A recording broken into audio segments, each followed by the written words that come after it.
এই শোনো না গো, আমাদের পুতুল ডায়েরি চ্যানেলটি সাবস্ক্রাইব করে পাশে থাকা বেল আইকনটি বাজিয়ে দিও প্লিজ। আর গল্পটি ভালো লাগলে অবশ্যই লাইক কমেন্ট করে শেয়ার করে দিও। মাঝরাতে আচমকা হঠাৎ করে এক বিকট শব্দ পেয়ে ঘুম থেকে লাফিয়ে ওঠে সামিরা।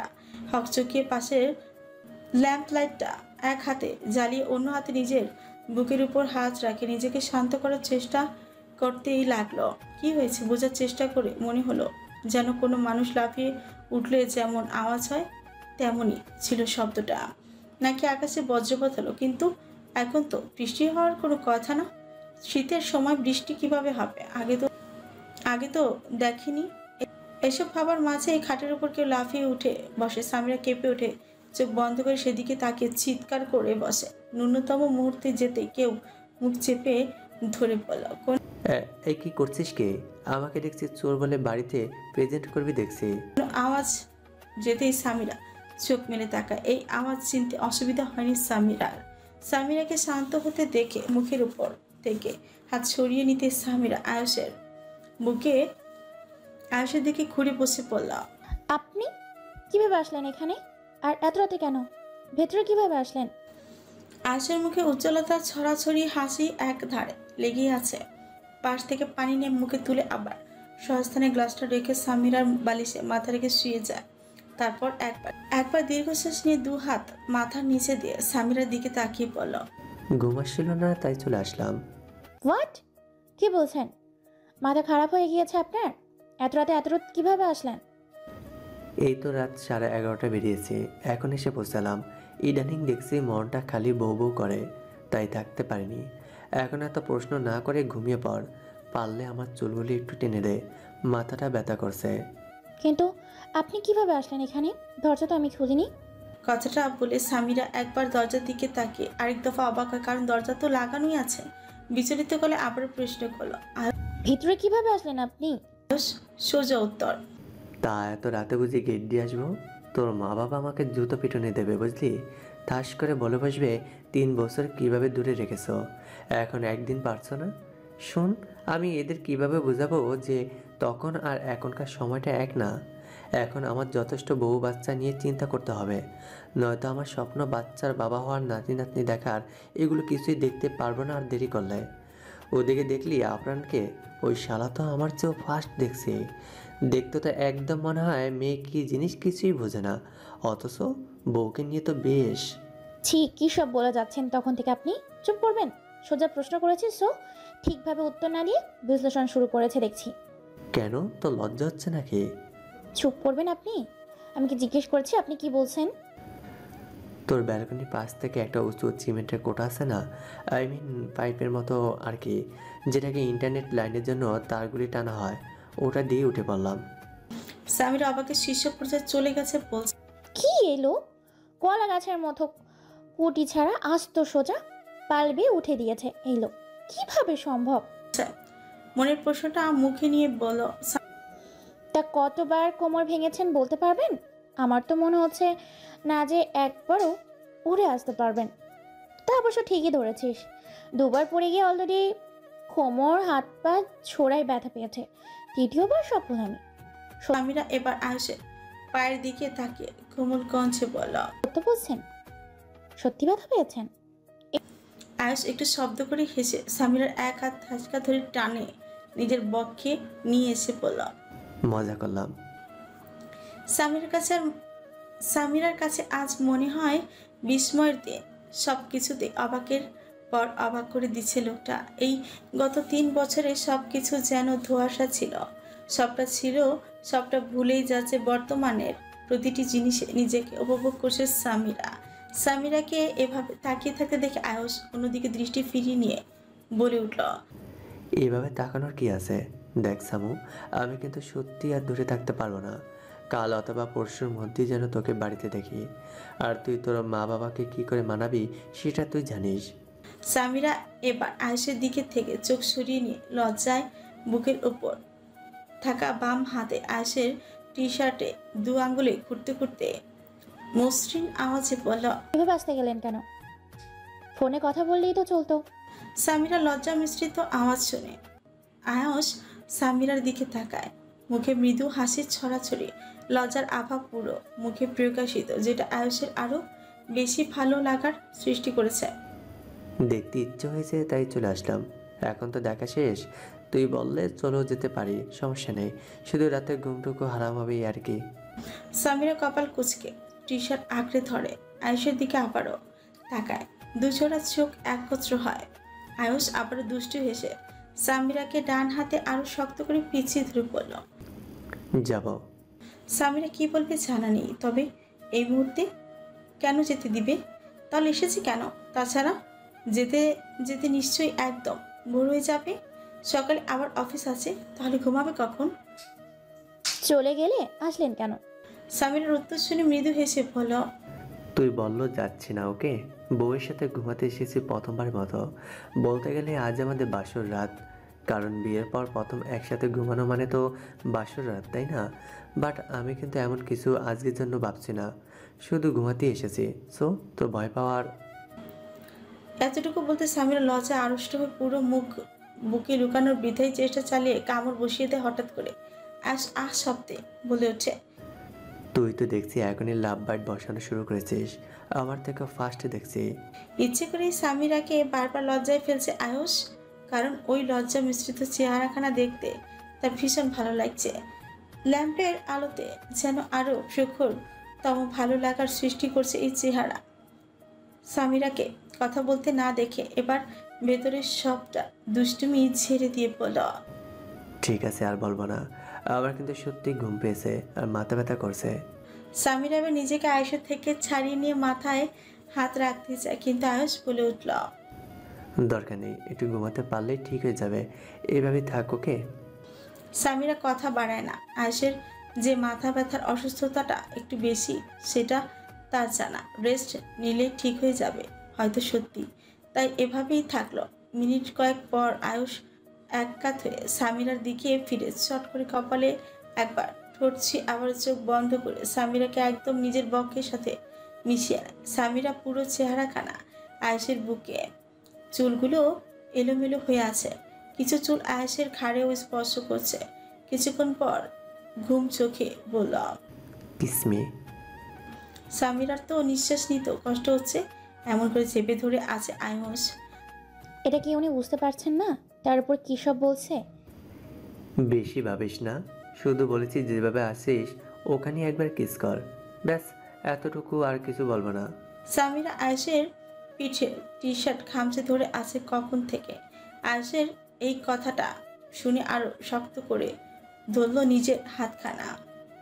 ফার্স্ট। সামিরা আর কিছু ভাবল না, কারণ তার ঠোঁট এমনিতেও আয়ুষের বুকে ছুঁয়ে আছে টি শার্টের ওপর।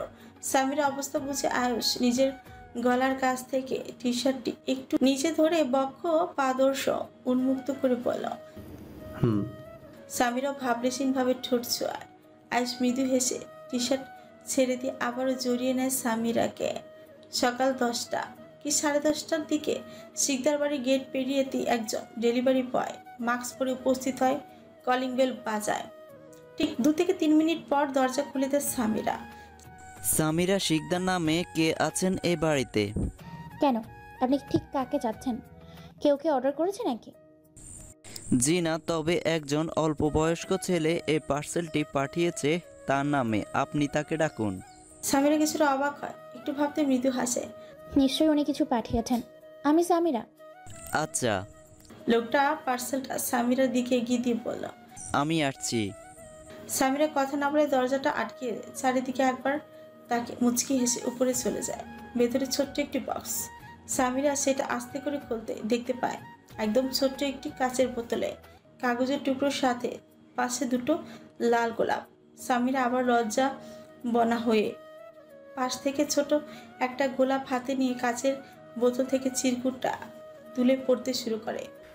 আমার প্রাণপ্রিয় স্বপ্নচারিণী, এতগুলো দিন মিস করছিলাম খুব তোমায়। কত চেষ্টা করেছি কথা বলতে, কিন্তু সাহস হয়নি। তবে অন্য পুরুষ তোমাকে স্পর্শ করবে এটা আমি মানতে পারছি না। আমি তোমার সাথে মিট করতে চাই, প্লিজ জলদি চলে এসো। অপেক্ষায় রইলাম, জলদি আসবে, ওকে? হোয়াটসঅ্যাপে লোকেশন পাঠিয়ে দিচ্ছি। ইতি, তোমার ব্যক্তিগত মানুষ। সবটাই ছিল, কিন্তু মাঝের কথাটা স্বামীর একটু বিরক্তি লেগেছে। অন্য পুরুষের কথা কেন বলবে? এখন কি সে অবিবাহিত?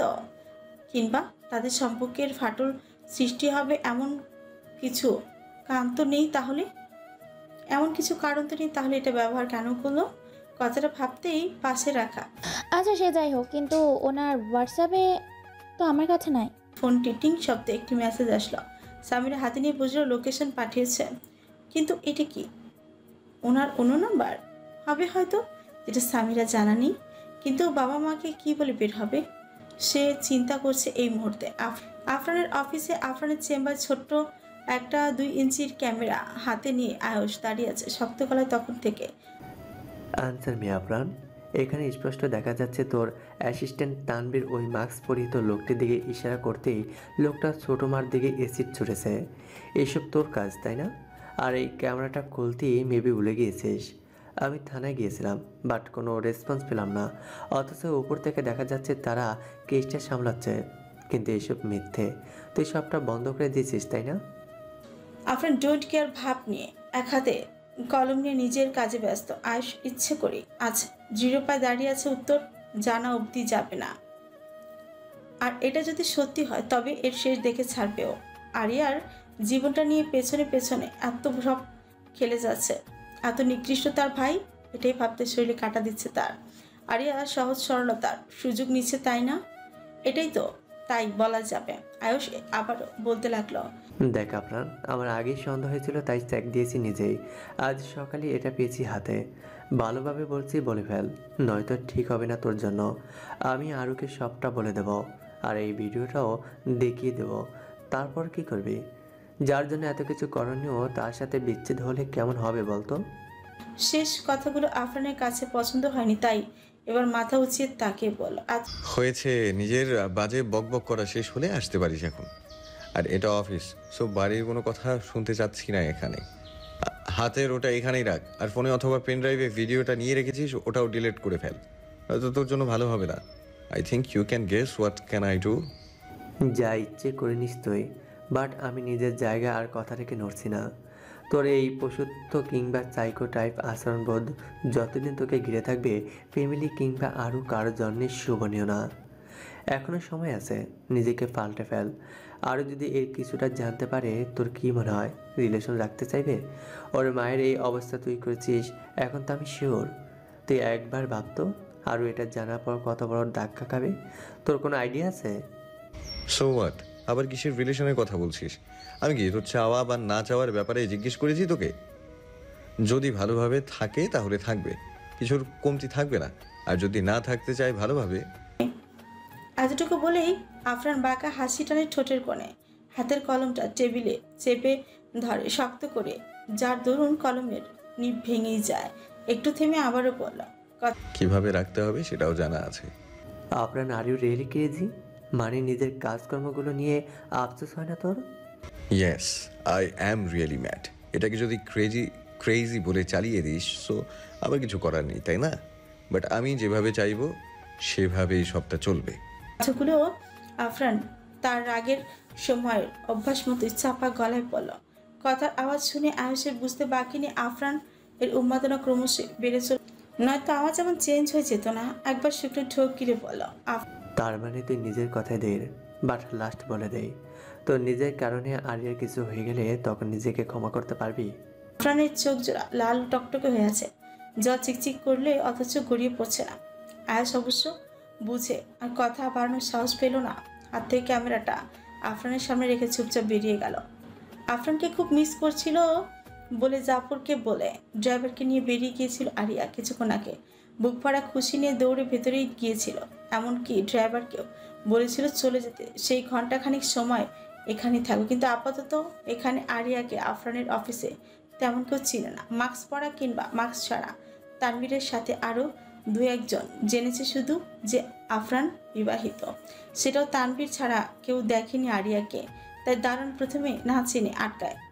আরিয়া বারবার বলার পরে বিশ্বাস করেনি, কারণ হাজারো মেয়ে আফরানকে নিজের হাজব্যান্ড বলে পরিচয় দেয়। ফেসবুক, ইনস্টাতে শত এর উপরে আইডি নাম আছে। আদৃত আফরান চৌধুরী বউ নামের প্রোফাইল নিউজ থেকে স্ক্রিনশট মারা পিক আপলোড দেওয়া, কারণ আফরান আদতে কোনো স্বাভাবিক ছবি নেই। আর সে তো ফেসবুক ইনস্টা ধারে কাছেও নেই, স্বাভাবিক ছবি পাবে কোথায়?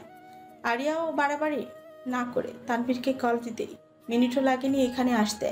এসে দারুণকে ধমকিয়ে বলল, নেক্সট টাইম যেন এমনটা না হয়। আরিয়া ভেতরে যেতে স্নেহাকে দেখে নাক ছিটকে বলল, এই মেয়েটাকে এখনো এখানে রেখে দেওয়ার মানে কি? একে কিসের প্রয়োজন এত? তানভীর কিভাবে এখন বলবে যে 4 বছর আগে স্নেহার বাবার তেরামির করার কারণেই তাকে উপরে পাঠিয়ে দিয়ে এখন ইন্ডাস্ট্রি নিজের নামে করে নিয়েছে? এই মেয়ের কি এখন কেউ আছে নাকি? তাই তো দয়া করে এখানে ফেলে রেখেছে। তানভীরকে ভাবনার জগতে ভেসে যেতে দেখে বলল, কি হলো উত্তর দিন। আমার তো একে দেখতেই গা জ্বালা শুরু করে। এটাকে বের করে দিতে বলবেন, ঠিক আছে? তানভীর মাথা নেড়ে সম্মতি দেয়। তা আপনাকে কল দেওয়ার সাথে সাথেই এসে গেলেন, এখানেই ছিলেন বুঝি? হ্যাঁ, এখানেই ছিলাম। আসলে আয়ুষ স্যার এসেছে, আমাকে বাইরে পাঠিয়ে দিল, তাই এদিকটা একটু দেখছিলাম।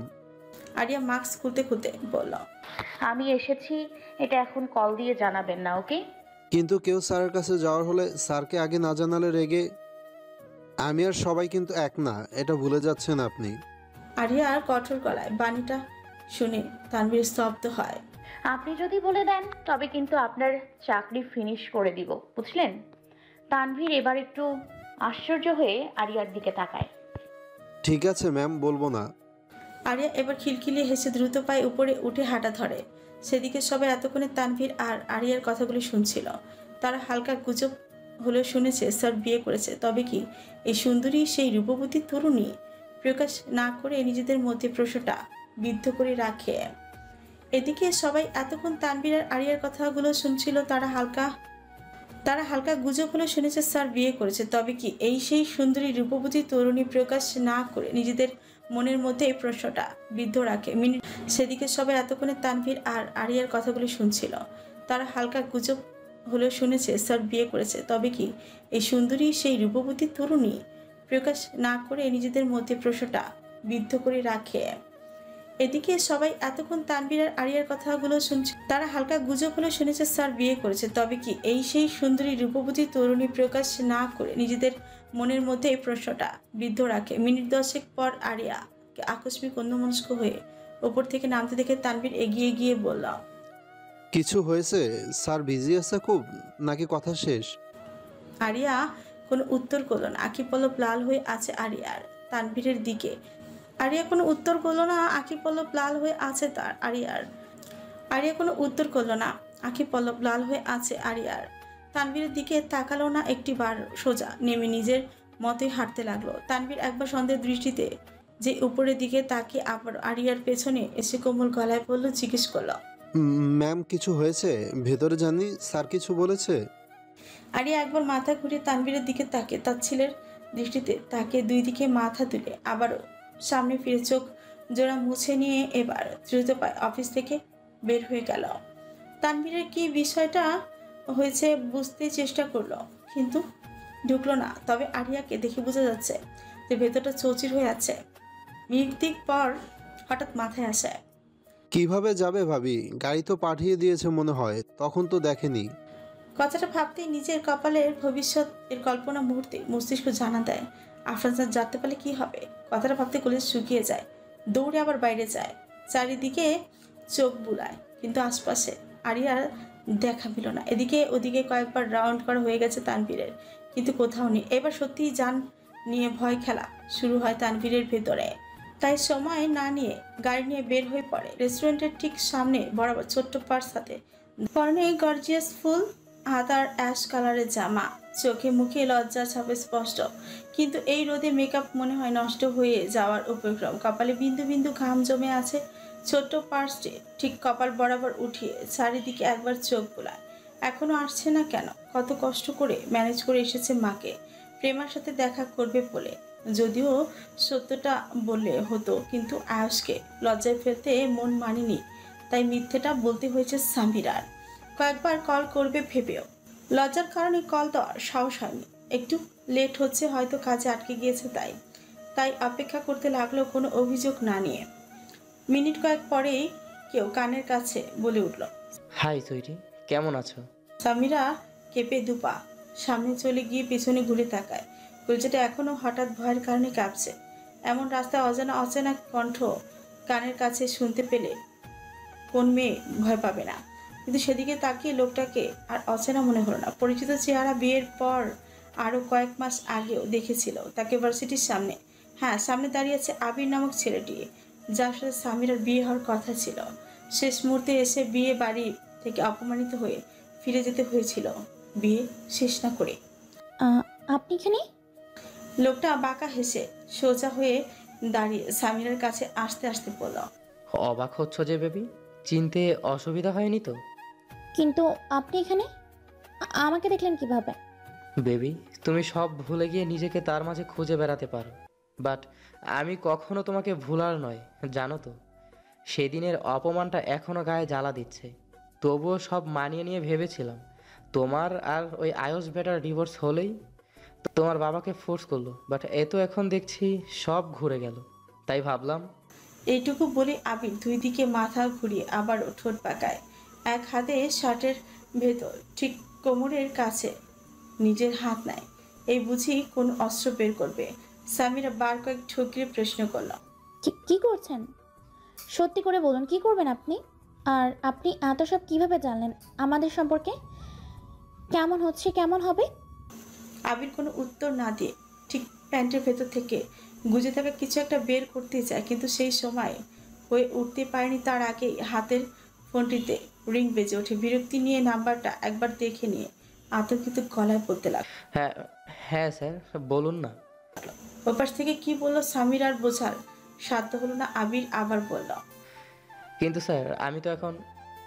এইটুকু বলতেই কল কেটে যায়। রাগে ফুঁসছে আবির ভীষণ ভাবে। সামিরাকে উদ্দেশ্য করে বলল, আজ না হয় বেঁচে গেলে, আবার ঠিক তোমাকে আমার কাছে আসতে হবে। শুধু অপেক্ষা করো একটু। কথাটা বলে আবির সামিরাকে এখানে ফেলে খুব দ্রুত সামনের দিকে হাঁটতে থাকে। কিছুটা দৌড়ে চলে যায়। সামিরা ভয়ে কাঁপছে এখনো। কি করবে তার জানা নেই। বুঝে গেছে এই লোকটাই তাকে ছলনা করে এখানে নিয়ে এসেছে। কিন্তু এমন পাগলামি কেন করছে লোকটা? কি করতে চায়? আচ্ছা, তাকে জোর করে তুলে দিয়ে যেতে আসেনি তো আবার, নাকি কিডন্যাপ? কথাটা ভাবতেই মূর্তি যেন মাথার ভেতর ভবু শব্দ করে দেয়। আর এ এক মনে চোখে জল ফেলে অস্বাভাবিকভাবে ফাঁকা রাস্তার পাশ দিয়ে হেঁটে চলেছে। আজ সত্যি নিজেকে কন্ট্রোলেস মনে হচ্ছে। সব সময় তো ওই নির্মম নির্দয় লোকটাকেই কন্ট্রোলেস ভেবে এসেছে। আমি তো খুব ভালো করেই জানতাম যে লোকটা কন্ট্রোললেস হয়ে গেলে সাইকো আচরণ করে। সেটা জানার পরেও ব্যাক করাটা ছিল আমার জন্য বোকামি। কেন তার মুখোশের আড়ালের হালকা ভালো ব্যবহারটুকু দেখে নিজেকে সংযত করতে পারিনি? আজ মায়ের এই অবস্থার জন্য কে দায়ী? উনি? আমি নিজেই। না না, ওনার জীবনে দ্বিতীয়বারের জন্য আসতাম, আর না বিয়ের ব্যাপারে বাড়াবাড়ি করতাম, আর না এত পাষাণ্ডময় খেলায় মেতে উঠতেন। বুক চিরে যাচ্ছে, স্রোতের মতো ঢেউ খেলে উথাল পাথাল করে যাচ্ছে ভেতরটায়। কেমন যেন মনে হচ্ছে পুরো ছারখার হয়ে যাচ্ছে হৃদয়টা। হাত পা অবশ্যই আছে, এক্ষুনি বোধ হয় সেন্সলেস হয়ে পড়বে। আরিয়ার ঠিক যতবার মাথায় আসছে মায়ের সেদিনই ফ্লোরে পড়ছে ছটফট করা দৃশ্য, ঠিক ততবারই পাশাপাশি ওই লোকটার প্রতিটি থ্রেড যুক্ত কথা কারণে ভেসে আসছে। প্রতিটা কথা এখনো সত্য মনে হচ্ছে। চারিদিকে প্রতিটা মানুষের ভালো চেহারা আড়ালে পশুত্ব লুকিয়ে আছে। এখন মনে হচ্ছে যাকে একটুখানি ভালো মনে করে সেই যেন অন্য রূপে ধরা দেয়। চোখের জল বুক ভাসিয়ে দিচ্ছে আরিয়ার। তখনই ওপরে গিয়ে আপনার রুমের দরজাটা খুলে ভেতরে প্রবেশ করার আগ মুহূর্তে আয়েশের কথাটা কর্ণে হতেই আরিয়ার ভেতরটা কেঁপে ওঠে। ভেতরে ঢোকার আর সাহস পায় না, পা দুটো থেমে যায়। শুধুমাত্র স্তব্ধ হয়ে দাঁড়িয়ে সবটা শুনে যাচ্ছিল, কিন্তু এতটাও ধৈর্য হয়নি। তাই যেটুকু শুনেছে সেইটুকু শুনেই জায়গা ছাড়ে। সবটা যেন গুলিয়ে যাচ্ছিল মন প্রাণ জুড়ে যাকে সমুন্নত করেছে তার নামটা মনে হলেই নাকি আজ তীব্র ঘৃণা নিজেকে শেষ করে দিতে ইচ্ছে হচ্ছে। অথচ সেই মানুষটাকে ঠিক সকাল অবধি পাগলের মতো ভালোবেসে গিয়েছিল। আচ্ছা, উনি কি পারতেন না অন্তত আমার জন্য নিজেকে সব কিছুতেই মানিয়ে নিতে? উনি কি সরল মনে আমাকে নিয়ে স্বাভাবিকভাবে চলতে পারতেন না? আমি কি কোথাও হারিয়ে যাচ্ছিলাম? ওনাকে ছেড়ে চলে যাচ্ছিলাম না তো? তাহলে তাহলে এমন আচরণ কেন করেন? এটাকে ভালোবাসা কিভাবে বলে? এটা তো ওই লোকটার অভিশপ্ত চরিত্রের পূর্ব প্রমাণ মনে হচ্ছে। কথাগুলো ভাবতে ভাবতে আরিয়া উম্মাদ প্রায় এমন অবস্থায় হাঁটছে। কোথায় আছে হয়তো নিজেও জানে না। মুহূর্তে মাথা আরেকটি ভাবনা এসে মস্তিষ্ক জানা দেয়। আচ্ছা, আমি যদি না থাকি তখন তো কাউকে আমার জন্য এত সব সহ্য করতে হবে না, তাই না? কথাটা ভাবতে ঠোঁটের কোণে হালকা বেপরোয়া হাসির জমা হয়। একবার চারিদিকটায় তাকিয়ে নেয়। রাস্তার পাশ, চারিদিকে মানুষ তার নিজের মতো চলে যাচ্ছে আসছে। পাকা রোডে বড় বড় গাড়িগুলো তার নিজ গতি চলছে। হ্যাঁ, আজ এখানেই জীবনটা ত্যাগ করবে সে। এটা ভেবে দু কদম এগিয়ে সাইড রাস্তায় থেকে নিচে নামতে আরেক ভাবনার মাথায় ঘেরাও করে। কিছুটা ভয় সে বুকে বিঁধে। আচ্ছা, এটা কি এতই সহজ হবে? আমি না থাকলে উনি শান্ত হয়ে যাবে, নাকি এর চেয়ে উগ্র পরিস্থিতির সৃষ্টি করবেন? কথাটা ভাবতেই পা জোড়া আবারও পেছনে নিয়ে গিয়ে আগের জায়গায় উঠে দাঁড়ালো। কি করবে তার জানা নেই। তবে আর না ওই পাগল লোকটার সাথে থাকবে না সে। আর না তার মা বাবাকে এসবে জড়াবে। কিন্তু উনি কি আমায় ছাড়া থাকতে পারবেন? আমাকে নিয়েই তো ওনার এই পাগলামি সব, তাই না? পারবে না তো সহ্য করতে। ওনার কষ্ট হবে খুব। ওনাকে বোঝার মতো তো কেউ নেই। ওনার সবটুকু জুড়ে যে শুধু একটি নামই বিরাজমান। আরিয়া এসবে এই মুহূর্তে দোটানার মাঝে আছে। কি করবে, মাথায় কিছুই ঢুকছে না। মস্তিষ্ক যেন কাজ করা বন্ধ করে দিয়েছে। সব কিছু জমে গিয়েছে। যদি থাকতে হয় এমন জেনে লোকটার সাথে থাকতে হবে, আর নয়তো অন্য অপশন বেছে নেওয়ার কোনো সুযোগ আছে নাকি? কারো না কারো ক্ষতিগ্রস্ত রক্তাক্ত, আজ না হয় কাল, নয়তো সারা জীবন চলতেই থাকবে। কিন্তু এটা সহ্য করার ক্ষমতা যে তার নেই। এসব ভাবনার মাঝে আচমকা কেউ পাশ থেকে শক্ত হাতে আরিয়াকে সজোরে ধাক্কা দিয়ে চলন্ত গাড়ির রাস্তায় ফেলে দেয়। আরিয়া বুঝে উঠতে পারেনি কিছু, তবে সঙ্গে সঙ্গে সে মানুষটির হাতখানা ধরে নিজেকে বাঁচাতেই চেয়েছে। যে মানুষটিকে তাকে এই মুহূর্তে মেরে ফেলার উদ্দেশ্যে তাকে ফেলে দিয়েছে। চেঁচিয়ে ওঠা মতো যেন পরিস্থিতি ছিলই না। শুধু নিজেকে অচেতন মনে করে কি হয়েছে বোঝার চেষ্টা চালাতেই চায়। যেটার সময়ও টের পায়নি তার আগেই সাদা রঙের একটি হাইক্স কার তার উপর দিয়ে চালিয়ে কোথায় মুহূর্তেই হারিয়ে গেল। আকস্মিক বিষয়টা আশপাশের কেউই যেন খেয়ালই করেনি।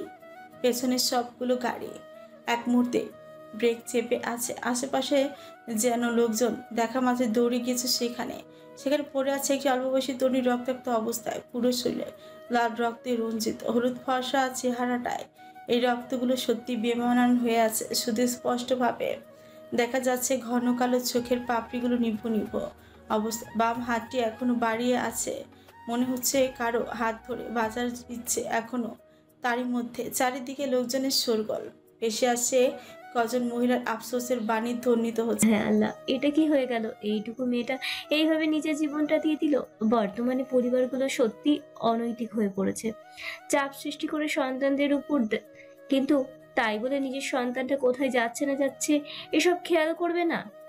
এইটা এত ভিড়ের মাঝে তানভীর দূর থেকে কোনো রকম আরিয়ার পাশে উপর হয়ে বসে। তানভীর একটু আগের ঘটনাটা সবটাই খেয়াল করেছে। আরিয়াকে কিছুক্ষণ আগে গাড়ি থেকে দেখতে পেয়ে এভাবে উদাসীন হয়ে হাঁটতে দেখে গাড়ি নিয়ে এদিকে আসছিল। কিন্তু হঠাৎ পাশ থেকে আবির নামের ছেলেটা এমন একটা কাজ করে বসবে সেটা তো আরিয়া জানাইছে।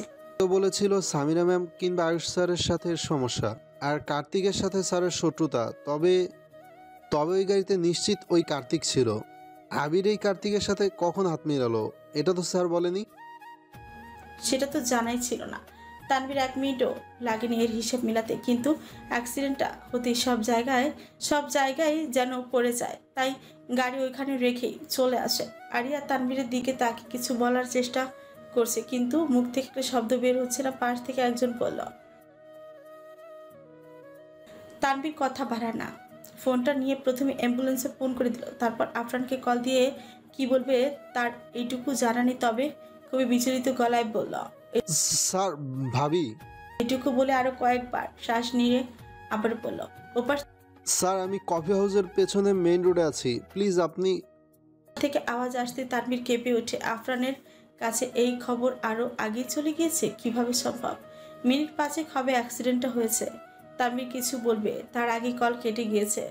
আর সময় নিল না তানভীর। অ্যাম্বুলেন্স আসতে অনেক সময়, আর আফরান আসতে কমপক্ষে আরো 10 থেকে 15 মিনিট তো লাগবেই।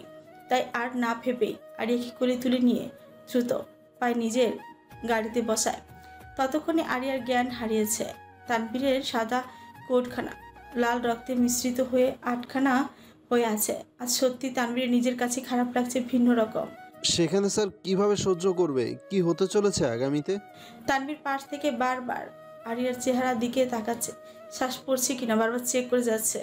এইটুকু শরীর থেকে এত রক্তপাত হচ্ছে, বাঁচবে তো? তানভীরের মনে এই প্রশ্নটা বারবার দোলা দিয়ে যাচ্ছে। হসপিটালে এমার্জেন্সি অপারেশন থিয়েটারে ভর্তি আছে আরিয়া। অবশ্য অ্যাক্সিডেন্ট কেস বলে ডক্টর প্রথমে ভর্তি করাতে চায়নি তানভীর। নিজের পরিচয়টা ক্লিয়ার করে দেওয়াতে ডক্টর বাধ্য হয়ে আফরানকে হসপিটালের নামটা বলার জন্য কল দেয় কয়েকবার, কিন্তু আফরান কলটাও ধরেনি। তাই ভেবেছে হয়তো স্যারের জানা হয়ে গিয়েছে এতক্ষণে। ফর্ম পূরণ করে ঠিক জায়গাতে নিজের সাইনটা বসায় তানভীর। আজ মনে হচ্ছে সে সত্যি আরিয়ার ভাই, সে সবটা দায়িত্ব তার উপর। আরিয়াকে বাঁচাতে হবে, নয়তো এই সিগনেচারটুকু বৃথা যাবে। তানভীর বাইরে দাঁড়িয়ে অপেক্ষা করছিল। হঠাৎ মনে হলো একবার বাড়িতে জানানো উচিত সবাইকে। তাই আয়েশের নাম্বারটায় ফোন লাগালো, কিন্তু রিং হয়ে গেল, রিসিভ করলো না। হয়তো বিজি আছে। তাই জাফর সাহেবের নাম্বারে কল দিলেও সেটাও রিং হলো ঠিক, কিন্তু রিসিভ হলো না। বার কয়েক রিং হওয়ার পরেও কেউ কল ধরলো না। ভেতরে এখন আবার আরেক রকম খটকা কাজ করলো। কার্তিক আবার ভার অব্দি চলে যায়নি তো? ও শিট। কথাটা ভাবতে কাউকে কল দিয়ে বলল, জলদি চৌধুরী বাড়িতে গিয়ে একবার দেখে আসতে সব ঠিক আছে কিনা। পুরো হাতে পায়ে রক্তের ছুপছুপ হয়ে আছে, মাথার ছোট্ট চুলগুলো এলো দেশে পরিণত হয়েছে এতক্ষণে। একটু ক্লান্ত হয়ে সোফার ওপর পায়ের উপর পা তুলে বসে লো আফরান। সামনেই ব্ল্যাক লেদারের জ্যাকেট পরিহিত 6টা লাশ ফ্লোরে পড়ে আছে। জায়গাটা আর কোথাও না, চৌধুরী বাড়ির হলরুমে। কার্তিক তার ছেলে কুলে পাঠিয়েছিল পুরো ফ্যামিলিটাকে যেন রক্তে বিভোর করে দিয়ে রক্তস্বচ্ছ ছবি তার কাছে পাঠায়। আফরানকে আরিয়ার খবরটা কার্তিকই দিয়েছিল। খবর পাওয়া মাত্র সে মুহূর্তে হন্তদন্ত হয়ে বেরিয়ে গিয়েছিল, কিন্তু তানভীরের কল পাওয়ার পরে আফরানের বিচক্ষণ বুদ্ধি মাথায় জেঁকে বলল, কার্তিক আরিয়ার কথা নিজে জানিয়েছে, এর মানে ঠিক উল্টোই হবে। যেন সে হসপিটালে যায় আর ওইদিকে বাড়িতে নিশ্চিত ঢুকে পড়বে। আফরান তো একটু আগে সিদ্ধান্ত নিয়েছিল আজকালকের মধ্যেই ওই কার্তিকের দেশে আসার স্বাদ মিটিয়ে দেবে, কিন্তু এই কার্তিক তো আগে নিজের প্ল্যান সাকসেস চাচ্ছে। কথাটা ভাবতেই গাড়ির সিটে এক হাত বাড়ি মেরে গাড়ি ঘুরায় নিজের বাড়ির দিকে। তানভীর যে এই দিকটা বুঝে নিবে সেটা তার জানা আছে। যেমন ভাবা তেমন কাজ। গাড়ি ফুল স্পিডে বাড়িয়ে বাড়িতে আধ ঘন্টার মাঝেই পৌঁছে যায়। গিয়ে মনে হয় সামান্য হলেও জাফর সাহেব আয়স এখন কি খলিল সহ বাড়ির প্রত্যেকটা সার্ভেন্টকেও আটকে রেখেছে। একজন সার্ভেন্ট সহ গেটের দারোয়ানকে প্রাণে মেরে দিয়েছে। হয়তো আর একটু দেরি করলে এর চেয়ে বেশি কিছু হয়ে যেত।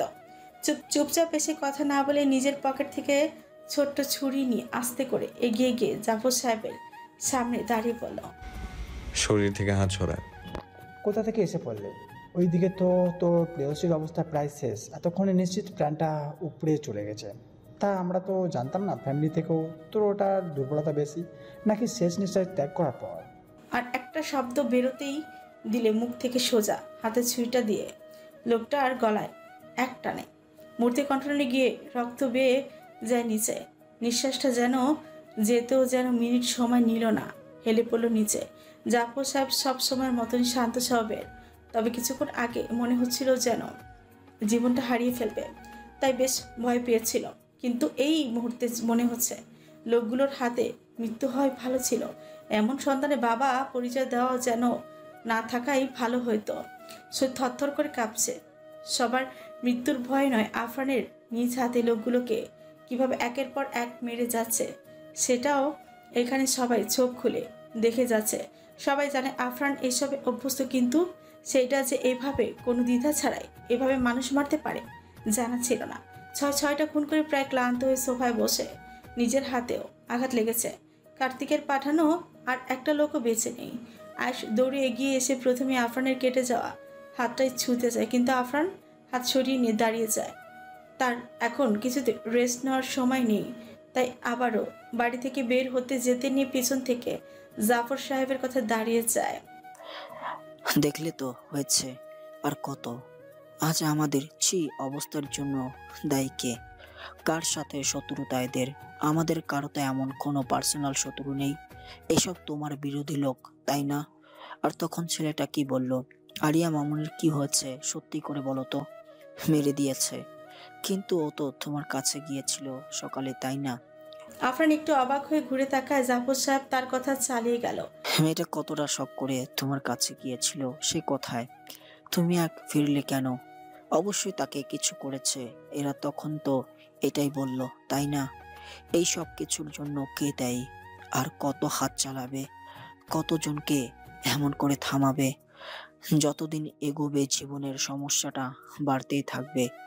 তুমি কি ততদিন অবধি মানুষগুলো এইভাবে খুন করতে থাকবে? মেয়েটার জানটুকু কতদিন রক্ষা করতে পারবে? তোমার জন্যই তো বারবার কাল হয়ে আসছে তার জীবনটা। এইটুকু বুঝতে তোমার এত সময় কেন লাগছে? এবার অন্তত ছাড়ো এসব। আজ যদি আমার মামুনির সত্যি কিছু হয়ে যায়, তবে নিজেকে বাদ দিলাম। তোমার অবস্থাটা আমি কল্পনা করছি আরফান। আমার জন্য নয়, তোমার জন্য হলেও এসব ছাড়তে পারো না? মেয়েটাকে একটু শান্তিতে বাঁচতে দেবে না? দয়া করে একটু তো বোঝো আফরান। আই আন্ডারস্ট্যান্ড, আজকের পরে ভেবে দেখবো, বাট আজকের জন্য। আফরান মুখ ফিরিয়ে নিয়ে যেতে যেতে বলল। এটুকু বলেই থেমে যায় আফরান। তানবীরের পাঠানো লোকটা এসে বাড়ি ভর্তি খুন দেখে বুঝতে সময় নিল না যে কি হয়েছে এখানে। তাই আরও কয়েকজনকে ডেকে নিয়ে লাশগুলো সরিয়ে বাড়ি পরিষ্কার করে দিয়ে গেছে। আরিয়ার খবরটা জানিয়েছে। খবর জানা মাত্র কেউ 1 মিনিটও দেরি করলো না, জলদি করে গাড়ি নিয়ে বের হয়ে গেল হসপিটালের উদ্দেশ্যে। এত পরিমাণ রক্ত শরীর থেকে বের হয়েছে, 2-3 ব্যাগ রক্ত এখনো অবধি লেগেছে। সামিরা প্রেমা সহ এখানে উপস্থিত হয়েছে সবার সাথে। বাইরে দাঁড়িয়ে অপেক্ষা করে যাচ্ছে। ডক্টর কতবার বের হচ্ছে, ততবার নানা প্রশ্ন করছে এক একজন। কিন্তু সবচেয়ে আশ্চর্য করছে যে বিষয়টা, সেটা হলো আফরান এখনো একটিবারের জন্য কল দেয়নি হসপিটালে। আসা তো দূরের কথা। আমাদের সমাজে এমন কিছু লোক থাকে যারা সবার চেয়ে ভিন্ন। আসলে এদেরকে মানুষের কাতারে দাঁড় করাতেও অনেকটা ভাবতে হয়। মুসলিম কিংবা অমুসলিম অথবা নাস্তিক, মোট কথা সব রকমের মানুষের মাঝে আরও কিছু ভিন্ন মানুষ থাকে। বিকৃত মস্তিষ্কে যারা স্বাভাবিক আচরণ করে না, যাদের পেশা অথবা লোভ শুধু মাত্র তাদের মস্তিষ্কটাকে এমনভাবে ঘায়ল করে থাকে যা তারা সাধারণ খাদ্য স্বাদ উপভোগ করে না। মানুষের গোস্তুতি তাদের রুহে শান্তি পেলে। এই মুহূর্তে আফরানের টানে পাশে ঠিক বসে আছে এই বিকৃত মস্তিষ্কের একজন অদম্য মানুষ। তার হাত পা দুটো বেঁধে রাখা হয়েছে। লোভনীয় দৃষ্টি ফেলে রেখেছে কড়াইতে মাংস কষা হচ্ছে সেথায়। আফরানের হাতে ছুরিটা নিয়ে তৃতীয়বারের মতো কার্তিকের পায়ে উপরে অংশটাতে আবারও ছুরি ফালা বসিয়ে কিছুটা অংশ কেটে পাশ থেকে কে একজন সেটা একবার পানিতে ধুয়ে আবারও আফরানের সামনে রাখে। আফরান সেটা হাতের ছুরিটা দিয়ে একসাথে কুচি কুচি করতে থাকে। শেষ হতেই সেটা কড়াইতে রান্না করার জন্য দেওয়া হচ্ছে। কার্তিক প্রায় ঘন্টাখানিক আগে জ্ঞান হারায়। এখনো জ্ঞান ফেরার নামগন্ধ নেই। মুখে হাসি জমা রেখে আবার বাম পাশে আবিরের দিকে তাকায়। আফরানকে এই মুহূর্তে বোঝার কোনো উপায় নেই, তবে সে যে কতটা উন্মাদ হয়ে আছে এর প্রমাণ আবারও দিচ্ছে। তানভীর পাশে বড় বড় চোখে ভীত হয়ে তাকিয়ে আছে। তবে আফরানের অবস্থাটা সে বুঝতেছে, যার হাত থেকে সামান্য রক্তপাত হওয়ার কারণে দুজন মানুষকে তিলে তিলে দিনের পর দিন এইভাবে কষ্ট দিয়ে মারতে পারে, সেখানে আজ তো এরা দুজন সহসা ডিরেক্ট মেরে ফেলার সীমা অবধি চলে গিয়েছে। এখনও তো নিশ্চিত না আরিয়া বাঁচবে কিনা। তাহলে এদের ফল এরাই ভোগ করছে। এটা তো হওয়ারই ছিল। কিন্তু এই সময়ে এই মধ্যে লোকটাকে কোথা থেকে ধরে নিয়ে এসেছে সেটাই তানভীর অজানা। ছি, কিভাবে তাকিয়ে আছে ওই কড়াইতে, দেখলেই তানভীরের বমি পাচ্ছে।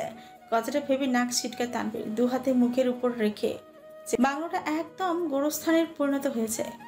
বাজে গন্ধ চারিদিকে। তানভীরের অবস্থা আফরান খেয়াল করে বলল, আমার বউয়ের কি অবস্থা এখন? ডক্টরকে ফোন কর ফাস্ট। যদি কিছু হয়ে যায় নিজের অবস্থানটা বুঝে নে। আমার অফিসে আমার বউ আমাকে দেখতে এসেছে, সেটা আমাকে জানানো হয়নি। এর ফলটা তোর জানার কথা ছিল, তাই না? নিশ্চিত আয়ুষ আসার পর বউ এসেছিল, তাই না? Am I right? তানভীর কপাল গলায় উত্তর দিল, জি স্যার, আসলে ম্যাম নিষেধ। হ্যাঁ, আমাকে সারপ্রাইজ করতে এসে নিজেই সারপ্রাইজ হয়ে বেরিয়ে গিয়েছে, তাই তো? আফরানের কথা বাড়ে না। তানভীরের দিকে তাকে ধারালো ছুরিটা আবিরের ঠিক পেটের ভেতর ঢুকিয়ে আবারও তুলে নেয়। তারপর আবার একই জায়গায় আঘাত করে, তারপর জায়গা চেঞ্জ করে এবার বুকের উপর বসিয়ে ছুরিটা এবার বুকের ওপর চিরে পিঠে বেরোয়। আবিরের চিৎকারের ধ্বনি না হওয়ার কারণ কার্তিকের অবস্থা দেখে আরো আগেই অজ্ঞান জ্ঞান হারায়। একটা মানুষ কতটা পাগল হলে এমন করতে পারে? এ তো পাগল নয়, সাইকো। ও নয়, এ তো পাগলও নয়, সাইকো না, এটাকে জানোয়ার বললেও কম হবে। তার ওই চরিত্রের পেছনে এই বাংলোটা একমাত্র তার আসল রূপী হওয়ার প্রমাণ বহন করে। এই বাংলোর ব্যাপারে কখনো কি কেউ জানবে? হয়তো না। এমন এক জায়গায় একা নির্মিত, যেখানে না আছে কোনো মানুষের চলাচল, শুধু আছে চারিদিকে জন্তু জানোয়ার।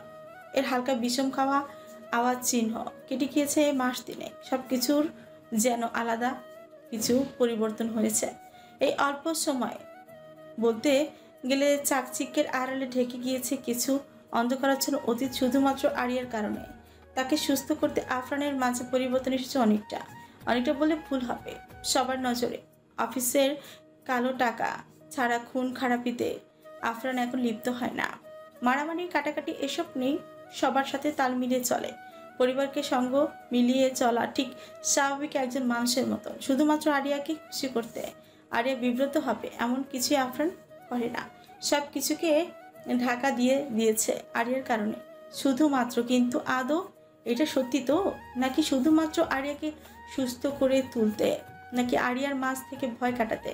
নিজের পরিবর্তন একটু আগে যখন সামিরার মা হওয়ার সুসংবাদটা ডক্টর দিয়েছে, জাফর সাহেব পুরীতে যেন নিজেকে হারিয়ে ফেলেছে। বিষয়টা এখনো আয়ুষকে জানানো হয়নি, তবে কিছুক্ষণের মধ্যে ফিরবে হয়তো। কারণ এই সন্ধ্যাবেলা বাড়ির সবাই নিয়ম করে বাড়ি ফেরে। এটাই এখন চৌধুরী বাড়ির নিউ লোক। এটাই তো পরিবর্তনের কয়েক ধাপ সামনে নিয়ে এসেছে। আফরান পর্যন্ত সেই মুহূর্তে এই সময় বাড়ি ফিরে, তবে সেটা শুধুমাত্র তার বউয়ের কারণে। সারাদিন যখন ঘুম শেষ হয় আরিয়ার, তখন থেকে ফোন করে আফরানের সাথে কথা বলে। আফরানও সেম ভাবে বউয়ের ফোনের অপেক্ষায় থাকে। তবে সন্ধ্যার পর বাইরে থাকলে আরিয়ার মুখ ফুলিয়ে বসে থাকে, তাই অতিরিক্ত কাজের চাপ ছাড়া সেও বাইরে থাকে না। কিছুক্ষণ আগে সামিরা মাথায় ঘুরে পড়ে গিয়েছিল। সবার মুখেই ভয়ে ছাপ ছিল। কাজের মহিলা কি যেন ভেবে সামিরার চোখ জোড়া একবার একটু করে দেখে নিয়ে বলল, খুশির খবর সাহেব, এটা তো খুশির খবর সাহেব। ম্যাডামের কোল জুড়ে একখানা বাচ্চা আসবো সাহেব। সালেহার কথাটা কেউ বিশ্বাস করেনি জাফর, তাই ডক্টরকে ডেকে এনেছে। কিন্তু ডাক্তারও একই সুসংবাদ দিয়েছে। কথাটা শুনে জাফর সাহেব খুশিতে মাথাভরা হয়ে গিয়েছেন। এদিকে আরিয়ার মুখখানা অন্ধকার হয়ে আছে। তারও তো কতদিন ইচ্ছে ছিল একটা ফুটফুটে বাবু নিয়ে আসবে এই বাড়িতে, কিন্তু তার বরটা বারবার কি সব বুঝিয়ে দেয় কথা কাটিয়ে। এখন তো তার লজ্জা করবে, তাই না? বড় বউ হয়েও তার আগে কেন বাবু আসলো না এই পেটে? ভেতরের কথাগুলো চট করে প্রকাশ করে জাফর সাহেবকে বলল, এই যে আমার চাচা যান কিংবা বাবা যাই হন, আমাকে কিন্তু কথা শোনাতে পারবেন না, ঠিক আছে? আমি আপনার ছেলেকে অনেকবার বলেছি আমার বাবু লাগবে, সে আমার কথা মোটেও শোনে না। আমি নাকি অসুস্থ এই কথাটা বলে বারবার এড়িয়ে যায়, কিন্তু আমি বোঝাতেই পারি না আমি একদম সুস্থ আছি। আপনি বলুন আমাকে কোন দিক থেকে অসুস্থ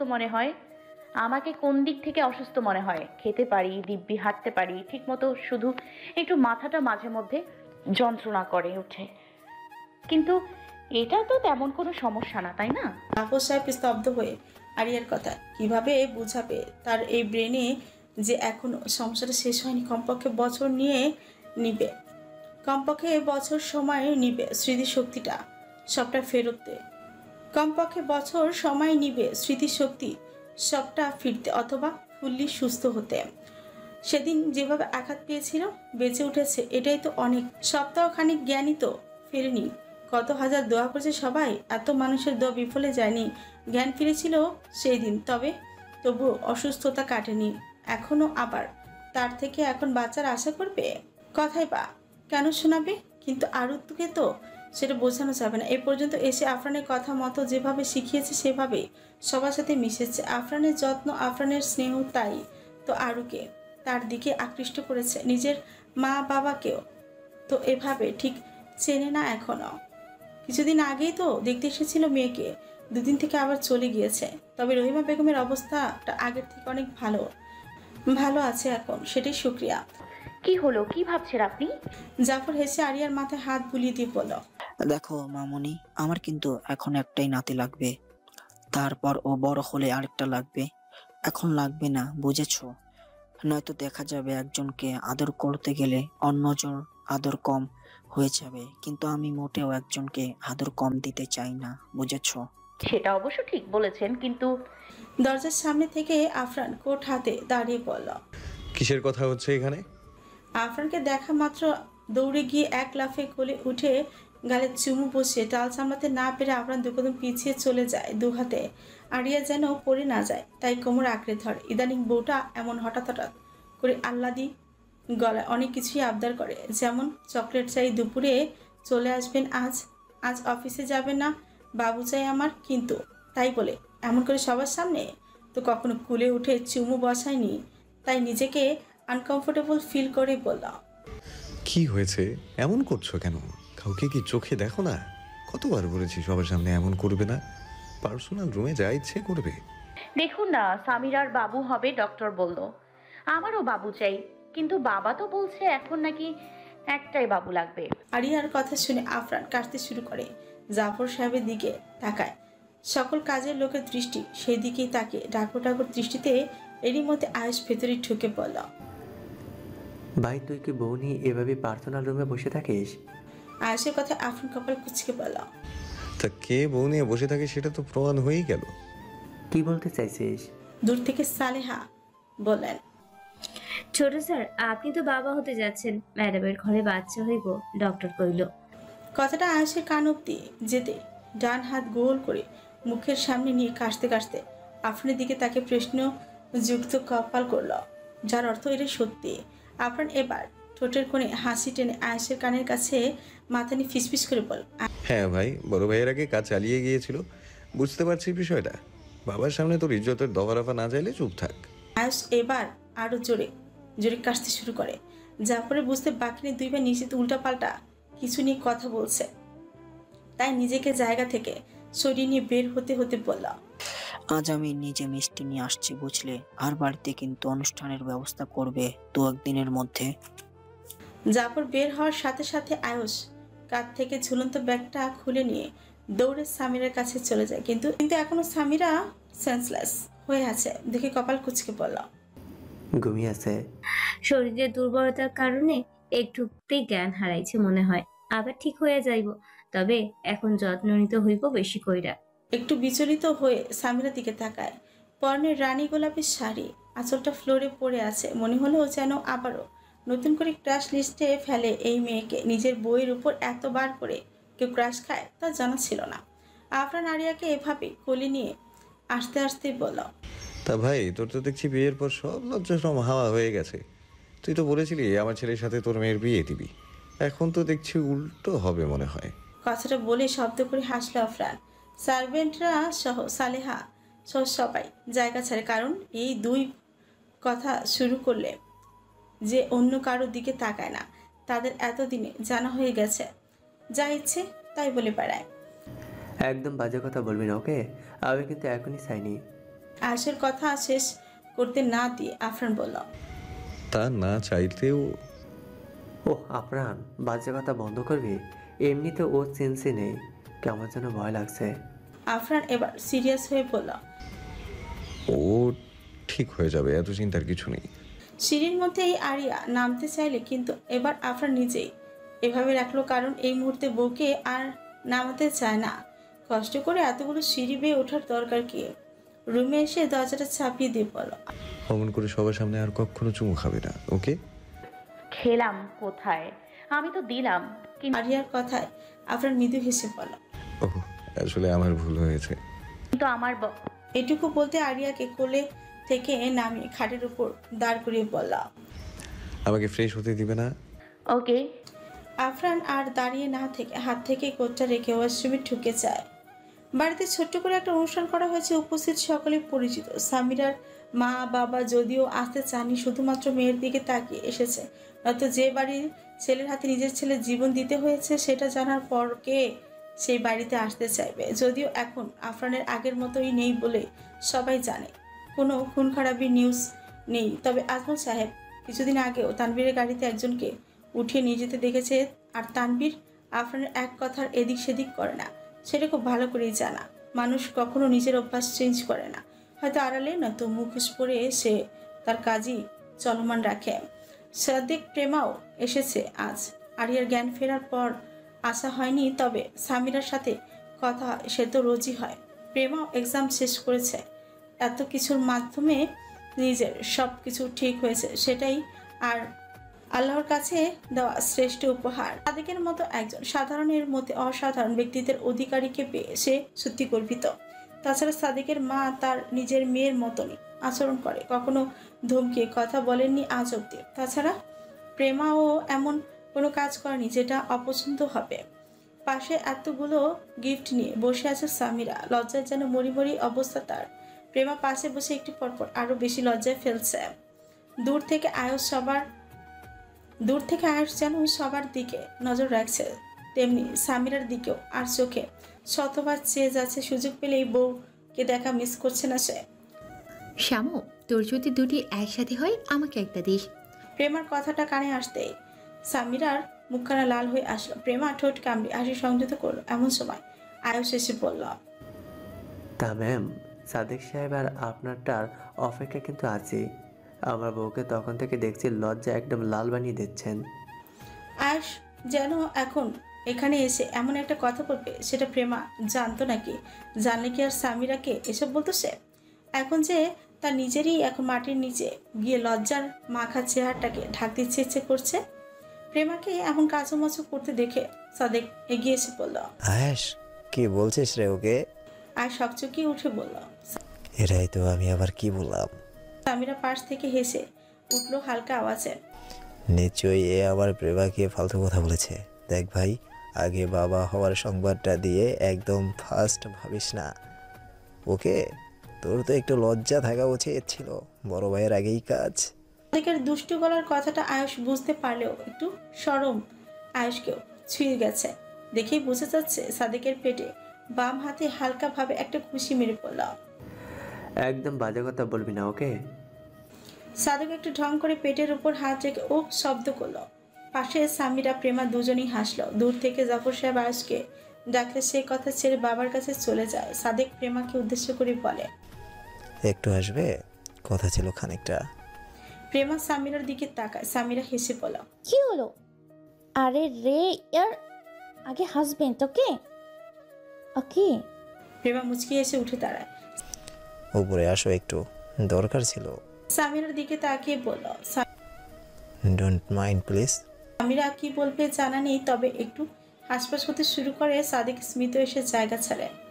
উপরে আসতে আকস্মিক সাদেক দরজা আটকে প্রেমার দিকে তাকিয়ে বলল, প্রেমা একটু ফিরে সবো, আর কি একটু তোয়ালেটা খুঁজে দিও তো। কথা মতো কাভার্ড খুলে তোয়ালেটা খুঁজতে লাগলো, কিন্তু হঠাৎই পেছন থেকে কেউ জড়িয়ে ধরে পড়ল। আমরা কি সব সময়ের জন্য ফ্রি মাইন্ডে কথা বলতে পারি না? সব সময় তো সবার সাথে ঠিক চলো, কথা বলো। আমার সাথে কথা বলার সময় এত লজ্জা পাও কেন প্রেমা? তখন আমার মনে হয় তোমার হয়তো আমার সাথে কথা বলতে খারাপ লাগে বা কমফোর্টেবল ফিল করো না, তাই আমিও আগে বাড়িয়ে কথা বলি না। আমি চাই তুমি নিশ্চিন্তে আমার সাথে কথা বলো। প্রেমা এভাবে স্মিত হেসে উত্তর করল, আমি কখনো নিষেধ করেছি? তাহলে দূরে দূরে কেন থাকো?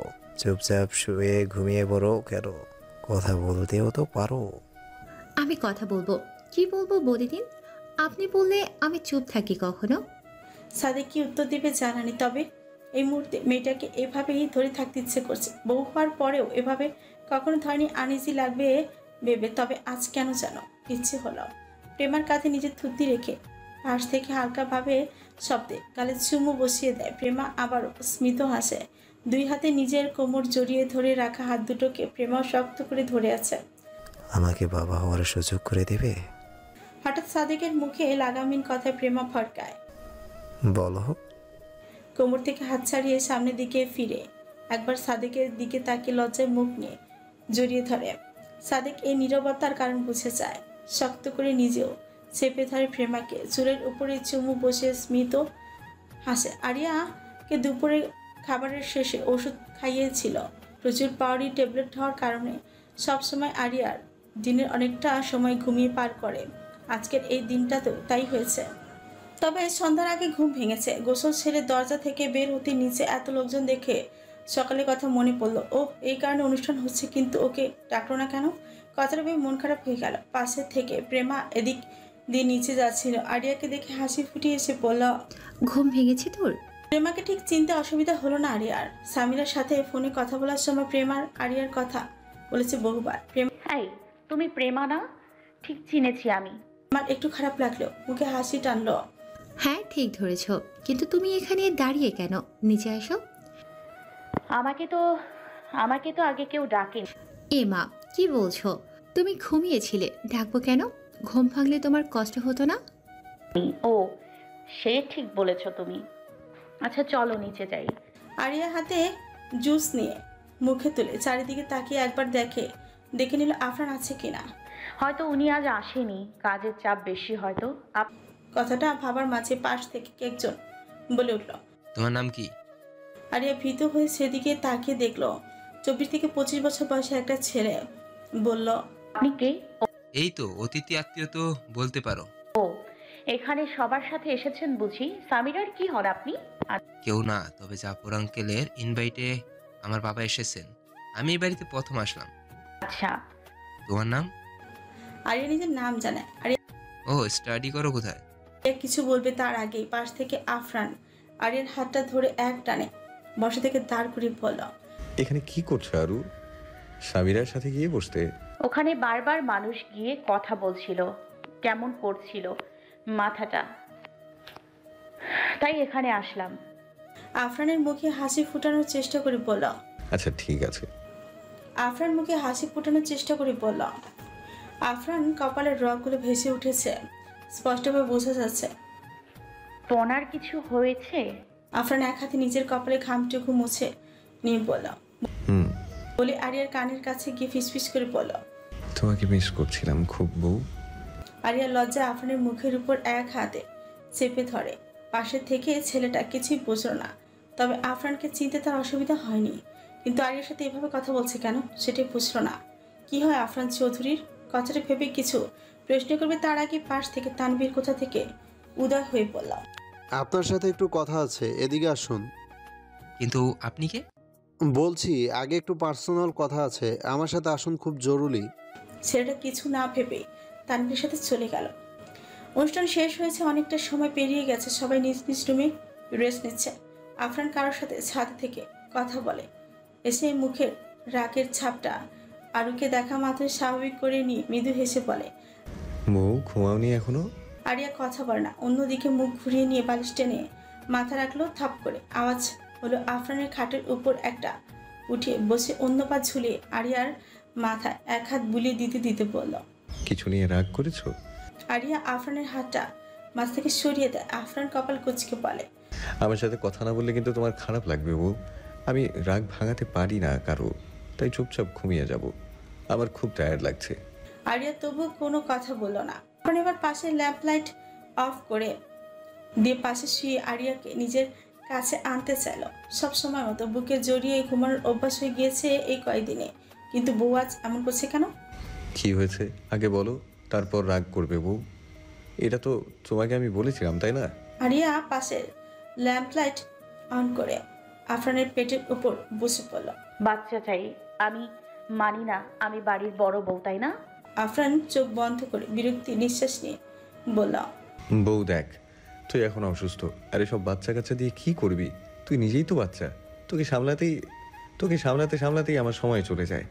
আর বাচ্চা আসলে ওটাকে কে সামলাবে? আমি তো এসবে নেই। কে পেট থেকে নামাতে ছিল আরিয়া অমনি বসে রইল। কি হলো, এমন করছিস কেন? রাগ উঠিয়ে দিস না ওকে, চুপচাপ শুয়ে পড়। কতবার বলেছি তুই করে একদম বলবেন না আমায়, বিশ্রী লাগে এটাচ্ছি। তাহলে এখান থেকে নামো, আর বলবো না। আরিয়া আবার ঠোঁট ফুলে ওপর থেকে নেমে অন্য পাশে কাঁধে শুয়ে পড়ল। আফরান মৃদু হাসলো বই বাচ্চামো দেখে। তবে সে যতই রাগ করুক না কেন, এখন আফরান কিছুতেই তার বউকে কষ্টকর কোনো কিছু পরিস্থিতিতে ফেলবে না। মাঝরাতে ঘুমের ভাঙে কিছু আওয়াজে শুনে মনে হলো কিছু ভেঙে যাওয়ার আওয়াজ। চোখ খুলে রুমে আরিয়ার জায়গায় তাকে অবাক হয়, এভাবে এত রাতে কেন বসে আছে মেয়ে? আফরান বিরক্ত হয়ে চোখ কচলে উঠে বসে। আরিয়াকে দেখে তবদা খেয়েছে। এত রাতে শাড়ি পরে বসে সেজেগুজে হাতে চুড়ি পরে বসে আছে, চুলগুলোতে গাজরা লাগিয়েছে। আয়নায় দেখে দেখে ঠোঁটে লিপস্টিক পরে হাতের চুড়িগুলোর ঝঙ্কার প্রতিধ্বনি আফরানের ঘুম ভেঙেছে। মৃদু হেসে পড়ল, বউ এত রাতে সেজে গুজে কাকে দেখাবি? আমি তো ঘুমাচ্ছিলাম। বর আমার আবদার রাখে না, তাই তার সাথে কথা নেই। বউ যে কম বুঝে, তাই এমন আবদার কেন রাখতে যাব? ওকে, কথা বলবেন না। ওকে, ঘুমাই আমি। কথাটা বলে আফরান আবারও শুয়ে যেতে চায়, কিন্তু আরিয়া তৎক্ষণাৎ এদিকে ফিরে আফরানের শার্টের কলার চেপে ধরে সারা মুখে একের পর এক চুমুই বসাতে লাগলো। লিপস্টিক দেওয়ার উদ্দেশ্যে মূলত এটাই ছিল হয়তো। আফরানের ফর্সা মুখখানা মুহূর্তে লিপস্টিকে লাল রঙে রাঙিয়ে দিল আরিয়া। এই তুই কি করছিস? ছাড় বলছি। আরিয়া কথা ছাড়ে একের পর এক চুমু বসায়। মুখ শেষ করে গলায় বুকে অবধি চলে এসেছে। আফরান চেষ্টা করে পারছে না সরাতে, কারণ জোরে ধাক্কা দিয়ে সরাতে গেলে যদি আঁচ লাগে অথবা ধমক দিলে কেঁদে কুটে মাথা ধরাবে, যেটা আরিয়ার জন্য বিপজ্জনক হয়ে উঠবে। তাই আপাতত তেমন কিছুই করছে না আফরান। আরিয়া সবটা শক্তি দিয়ে নিজের মতো করে পরপর কিস বসিয়ে দিচ্ছে।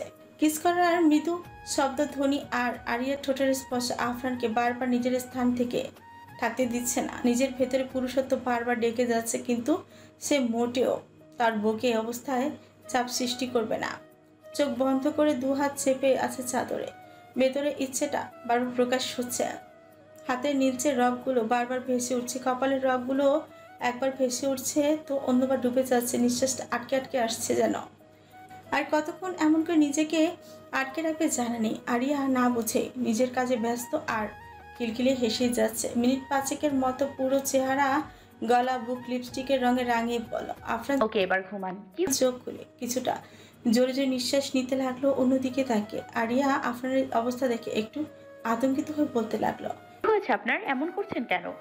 আফরান কোনো উত্তর করলো না। আরিয়া এবার আফরানের দুগালে হাত রেখে বলতে লাগলো, হঠাৎ করে এমন করছেন কেন? আফরান নিজেকে অনেকটা স্থির করে আরিয়ার দিকে তাকিয়ে মৃদু হেসে এক হাতে আরিয়ার মাথায় হাত রেখে নিজের বুকে মিশিয়ে নিয়ে বলল, আদর চাই? এতগুলো? ঠিক আছে, ওই ওষুধগুলো শেষ হোক, তারপর বাবু নিয়ে আসবো, ঠিক আছে? কিন্তু সামিরা তো। ওর তো ওষুধ নেই তাই না? বলো, তোমার অনেকগুলো ওষুধ আছে। একটু চুপ থেকে তারপর উত্তর দিল। আফরান মৃদু হেসে আরিয়াকে একইভাবে জড়িয়ে নেয়। নিজের বাহু ডোরে আরিয়াকে যথেষ্ট শক্ত করে আফরানের পিঠে জড়িয়ে রাখে এমন, আর মনে মনে নিজের সাথে কয়েকটি বাক্য শব্দ বলল। আপনার কি মনে হয় আমি এখনো সবকিছু ভুলে আছি? বিশ্বাস করুন, কিছুদিন আগে যখন আমার মাথায় প্রচণ্ড ব্যথায় জ্ঞান হারিয়েছিলাম, ডক্টরের কাছে নিয়ে গিয়েছিলেন। জ্ঞান ফেরার পর আমার সব কিছুই স্পষ্ট মনে হয়েছিল। তবে আমি ডক্টরকে দিয়ে মিথ্যা বলিয়েছিলাম। আমিও যে আপনাকে ছাড়া একদম অচল। খুব ভালোবাসি আপনাকে মিস্টার মাফিয়া। কিভাবে ঘৃণা করব আপনাকে? আপনাকে ছাড়া কোথায় যাব আমি? তাছাড়া আপনি আমাকে যেতে দেবেন কোথায়? কিন্তু আমি এখন এভাবেই সারা জীবন আপনার কাছে থাকতে চাই, সবটা জেনে। তবে আমি চাই না আমার জন্য কারোর প্রাণহানি হোক। তাই তো বুঝে শুনে কথা বলি, বুঝে শুনে চলি, যেন আমার কারণে আর কারোর ক্ষতি না করে দেন। যেভাবে বোঝাবেন ঠিক সেইভাবেই চলার চেষ্টা করব। এমন কিছু করব না বা বলবো না যার কারণে আপনার সেই রূপটা আবারও দেখতে হয়। এমনভাবেই থাকতে চাই সব সময়।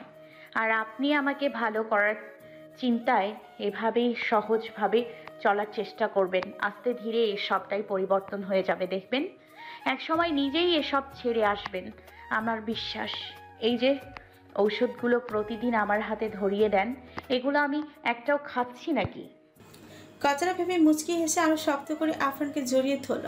আফরান চোখ বন্ধ করে আরেক নিজের সাথে মিশিয়ে আছে, এক হাতে বুক চেপে। আজ তার সব চাওয়া যেন সত্যি সার্থক। বউ তার, শুধুই তার। আগেও ছিল, এখনো আছে, তবে পার্থক্য এতটুকু, এখন হাজার গুণ বেশি শান্তি মিলে বউয়ের পাগলামোতে। বউয়ের বাচ্চা সুলভ আচরণ তাকে বড্ড বিমোহিত করে তোলে। বউয়ের মুখে সারাদিন তার নামটি থাকবে, এটাই তো সে চেয়ে এসেছে সবসময়। আজ যেন সব কিছুর পূর্ণতা পেল, তবে শুধু একটুখানি ধৈর্য প্রয়োজন, আর মাত্র কয়েকটা মাস প্রয়োজন সব কিছু ঠিক হতে। তবেই সব কিছু পারফেক্ট মনে হবে। এই পথ চলা দীর্ঘায়িত হোক আরুর সাথে প্রতিটি সময়, প্রতিটি মুহূর্ত উপভোগ করার ইচ্ছেটুকু পূরণ হোক। গল্পটি আপনাদের কেমন লেগেছে অবশ্যই জানাবেন। নতুন গল্প আসছে হিমু ভাই এবং সোনালিকা আপুর ভয়েসে। সো সবাই সেই পর্যন্ত ভালো থাকবেন, সুস্থ থাকবেন। আল্লাহ হাফেজ। অবশ্যই পুতুল ডায়েরির সঙ্গে থাকবেন।